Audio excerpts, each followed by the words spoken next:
Well, do you think I would go from a Starfleet admiral to anything else? And Q defends himself by saying, as Riker said earlier, he's nothing but imaginative. Q's nothing but imaginative, and the game should reflect that. But Napoleonic equipment on an alien planet, one so different, it has twin moons. Well, as you said, I'm nothing if not imaginative. And the game should reflect that. Shall it be a test of strength? A test of intelligence? And Q wants to put risk into the game, so it's not going to be just a friendly game of checkers here. It's going to be a little bit more involved than that. Shall it be a test of strength? Meaningless, since you have none. A test of intelligence, then? Equally as meaningless. But it needs risk. Something to win and lose. And, Riker asks what they'd get if they win. And Q goes off promising, more stuff on the greatest possible future they could imagine. And Q sets the game's objective, which is... If we must play a game, what would we win? The greatest possible future that you could imagine. Which, of course, requires something totally disastrous if you're to lose. Now, the point of this game shall be, can any of you stay alive? Appropriately, can any of you stay alive? And great, absolutely fabulous line from Worf. If your game is fair, we will. And such a great line. If your game is fair, we will. Q naturally throws fairness aside. Tasha, she just lashes out and comments to Q that he's gone too far. And just stop tormenting us here. I mean, you want us to play a game and there's not even any rules, and as Q's first action as the game has started, he penalizes Tasha and vanishes her away, and Q lets everybody know that she's in a penalty box. Fairness is such a human concept. Think imaginatively. This game shall in fact be completely unfair. You've gone too far. Game penalty. And according to Q, there is only one penalty box for one person only. So she'll be sent off into the nothingness if someone else is penalized. Where is she, Q? You can forget your game if... To use a 20th century term, she's in a penalty box, where she will remain unharmed unless one of you merits a penalty. Unfortunately, there's only one penalty box. If any of you should be sent there, dear Tasha must give the box up to you. And where does she go? Into nothingness. Picard's on the bridge, and he has as nothing's working, the doors aren't working, and the computers aren't working, nothing's working. Captain Picard tries doing a log entry. Captain's log. Captain's log. Damn it, I can't even make a log entry. Oh boy, I know how you feel, my friend, my captain. Alright, anyway, Tasha's there at her station, and what's great about this is we're not shown Tasha magically vanishing, It was also economical. It's the sort of, we just pan up to her station, and there she is. There's no... And, I don't know how much money it cost for each one of those effects. I'm pretty, the Q would have been an expensive character to have had in the original series, having to do all those flashes for every time he does something. But I'll tell you something, if Q was a character in the original series, they would have just done the famous Lost in Space pause the camera effect. Just one of the greatest old effects of all time, You want something to disappear, you just pause the camera and then start it up again once your element has been removed from the frame. I wish I could help you, Captain. Where is everyone else? Down on some planet. Some planet? What are you doing here? Well, it sounds strange, but I'm in a penalty box. The Phantom of the Opera is there inside my mind.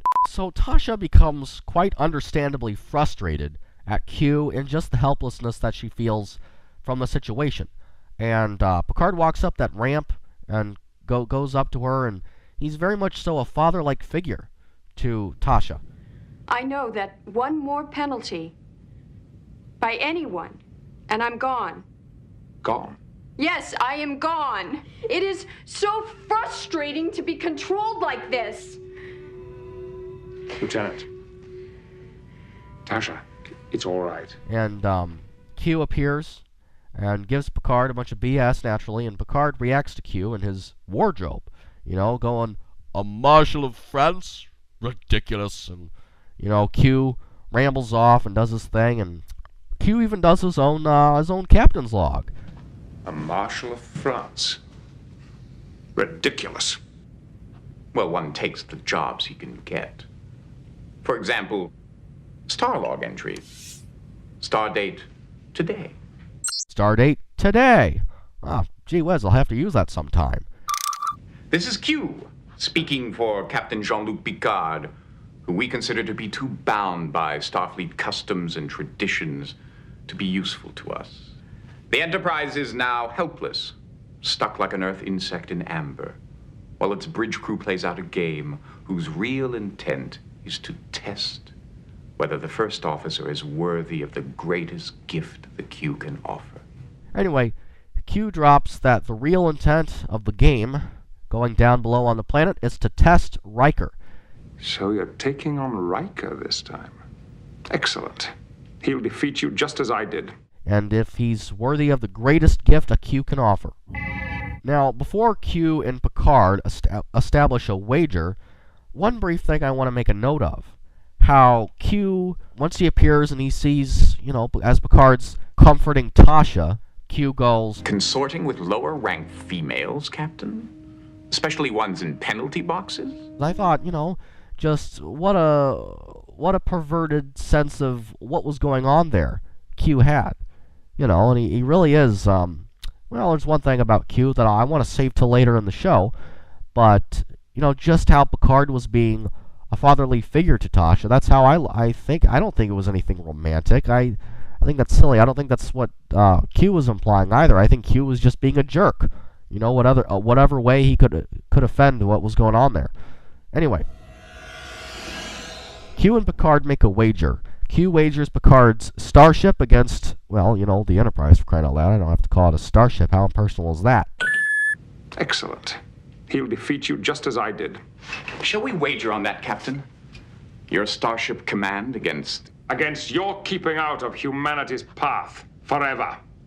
Done? Done. You've already lost, Picard. Riker will be offered something impossible to refuse. So Q wagers that against Picard's having Q keep out of humanity's path forever. And the Q agrees, smugly thinking that, well, of course I'm going to win. These humans, these non-entities, how could they possibly even have any chance here? And, he assures Picard that he has already won. And Riker will be offered something more impossible to refuse. So all this rests on Riker, somehow. So back on the planet where we've got, the awesome sound stage with the green sky, the gradient, Q given some monster army men to fight with our boys, and they've and woman, and they've got oh wait, Tasha's in the penalty box. Okay, yeah, right. So just the guys. So Riker is checking up on Geordi, and Geordi's watching Worf advance to the army men, and the army men have a nice little camp, all in the Napoleonic style. They've all got their own uniforms on, and Worf gets a glimpse of them, and he runs back. Geordi, can you see Worf? I'd see the freckles on his nose if he had them, sir. He's at the third ridge. The third ridge? Mm-hmm, moving well, too. Uh-oh. Oh, good.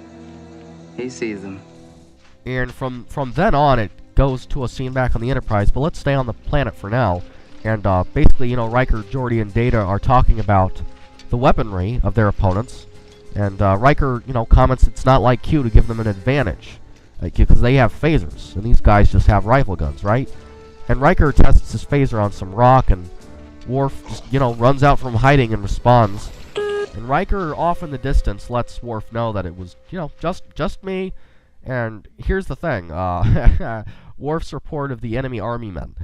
And, although they're in Earth costume, they are,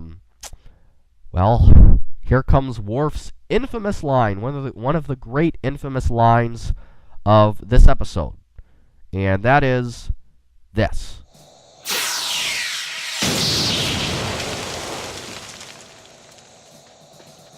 Drop your weapons! I'm afraid